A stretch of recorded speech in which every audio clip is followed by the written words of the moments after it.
দিদি, আপনারা কি উদ্দেশ্যে এডিএম এর কাছে ডেপুটেশন দিয়েছেন, কি দাবি নিয়ে? আমরা রেগার মহিলা মেড, তো আমরা 2021-এ সারা ত্রিপুরায় যে মহিলা মেড নিয়োগ করা হয়েছে পরীক্ষার মাধ্যমে এবং ট্রেনিং দিয়ে।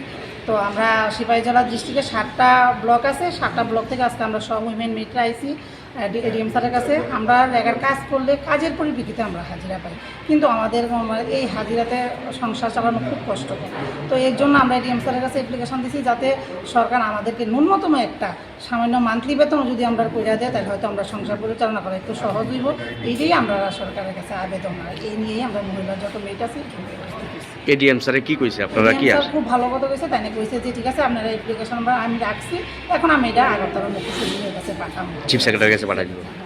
তুলে সবসময় তো রেগার কাজ থাকে না, না? সবসময় রেগার কাজ থাকে না, যখন থাকে তাও হয়, তাও একসঙ্গে যদি অনেকটি কাজ হয় আমরা তো একটা দিনের কাজে পাই আর বাকিটি পাই না, কিন্তু কাজ আমরা সবটি দেখতে হয়, করতে হয়।